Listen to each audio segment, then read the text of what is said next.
Boa tarde, boa noite. Eu sou a professora Amanda Sussi e a aula de hoje será sobre combinação. Combinação simples, assim como o arranjo ou a permutação simples, é a troca de posições de elementos de um grupo que não se repetem. É um evento composto de duas etapas ou mais sucessivas e aqui, diferente das demais, ela é independente, ou seja, o que acontece no primeiro evento não interfere no segundo evento. Sabe por quê? Porque a ordem aqui não importa, tudo bem?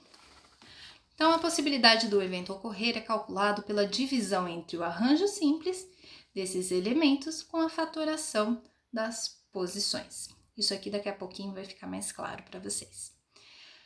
O número de elementos de um grupo é igual ou superior ao número de elementos disponíveis. Então, vamos dar uma resumida, uma recapitulada em tudo que nós vimos até aqui.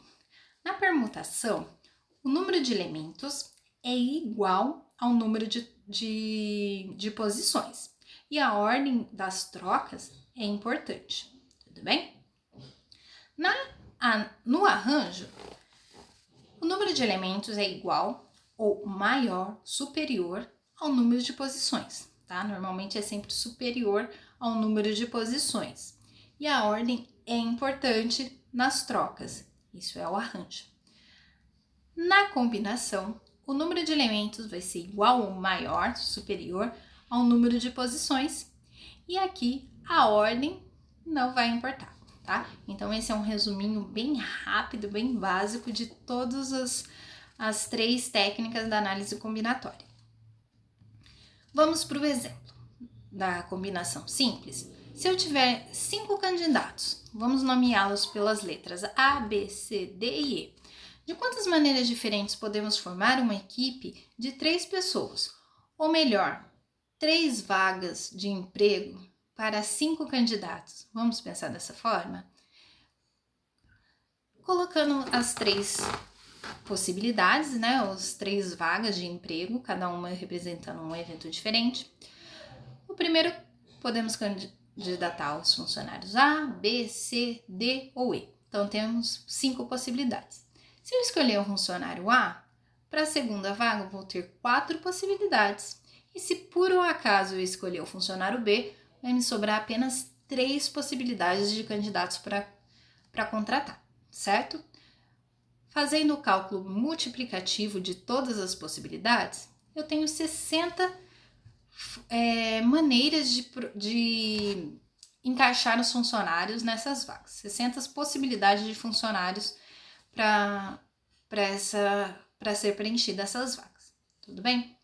Porém, se eu contratar o funcionário A, B e C, ou se eu contratar um funcionário A, C e B, concorda que eu contratei os mesmos 3 funcionários? Da mesma forma que se eu contratasse o funcionário B, C e A, seriam os mesmos funcionários, tudo bem? Então, por isso que a ordem aqui não importa, porque os mesmos foram contratados. Não importa se ele foi contratado primeiro, segundo ou terceiro, né, na terceira etapa. Então, essas concomitâncias, né, essas repetições que representam as mesmas pessoas, que eu vou ter que eliminar na combinação, tudo bem? E aí, o que eu preciso pensar? Eu tenho 3 vagas, 3 pessoas que eu posso contratar. De quantas maneiras diferentes existe a permutação dessas 3 vagas, dessas 3 pessoas? Tudo bem? Eu sempre vou fazer essa permutação entre as posições. Se fosse 4 vagas, eu ia fazer a permutação entre as 4 vagas, tudo bem? Então, aqui como eu tenho 3, eu vou fazer a fatoração do número 3, tudo bem? Fazendo a fatoração do número 3, 3 vezes 2 vezes 1, dá 6. Então, existem, para cada 3 pessoas que eu contrato, eu posso fazer uma permutação 6 vezes. Então, a cada 6 conjuntos, são as mesmas pessoas. Então, desse total de 60, porque esse 60 aqui representa o arranjo do meu cálculo, eu vou dividir pelo número 6 da permutação das vagas. Então, 60 dividido por 6 é igual a 10. Ou seja, dos 5 candidatos, eu posso escolher de 10 maneiras diferentes contratar 3 pessoas, ok? Agora vamos colocar isso nas fórmulas. Assim como a permutação era representada pela letra P, o arranjo pela letra a combinação vai ser representada pela letra C. E assim como nos demais, o N vai continuar representando o número de elementos, assim como o P, o número de posições. Então, substituindo, eu vou colocar, toda vez que aparecer a letra N, o número 5, porque são 5 candidatos, são 5 elementos. E toda vez que aparecer a letra P, eu vou colocar o 3, porque é as 3 pessoas para as 3 vagas. Fazendo a subtração no denominador, 5 menos 3 é 2, então eu vou fatorar o 2, tudo bem?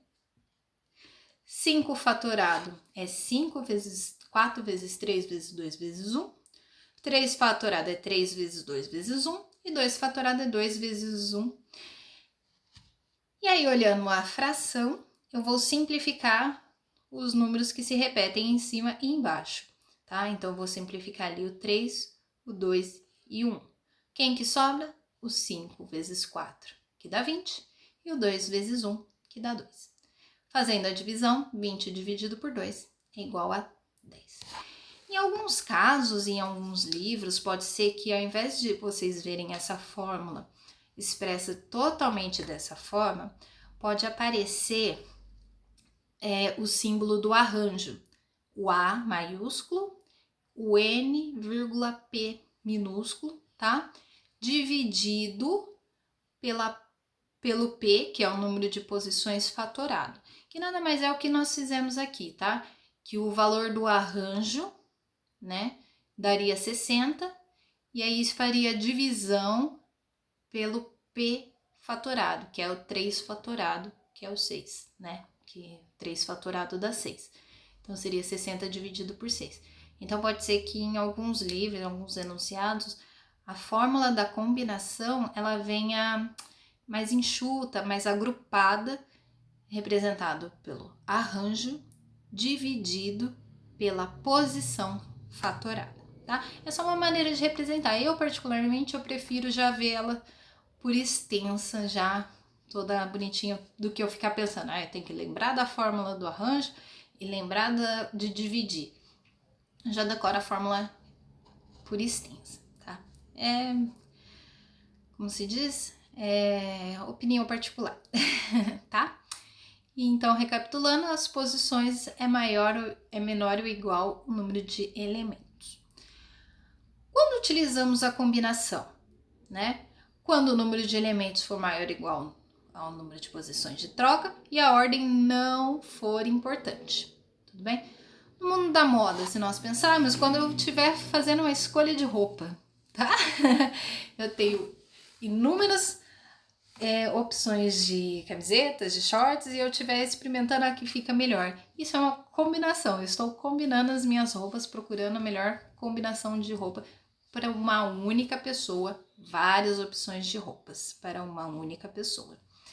E que a ordem não vai importar se eu vou escolher a camiseta roxa, se eu vou escolher a camiseta verde, tá? Não vai importar a ordem. Ou se eu pegar e trocar a capa de almofada. Vamos supor que eu tenho 5 almofadas e 10 jogos de capa. Não vai importar se eu pôr o quadriculado na primeira, ou se eu pôr o quadriculado na segunda, ou o quadriculado na terceira, ele vai estar ali, o quadriculado, né? A forma. Então, não importa a ordem que eu vou colocar nas almofadas. E, de maneira geral, contratação de funcionários, que foi o que a gente colocou no enunciado, criação de grupos distintos entre pessoas, né, de equipe, formação de equipe, de lideranças, nesse sentido, a maioria, quando nós falamos com pessoas ou essa forma de contratação, tudo bem? Bom, eu espero que tenha ficado claro. Se ficou alguma dúvida, deixa nos comentários e bons estudos!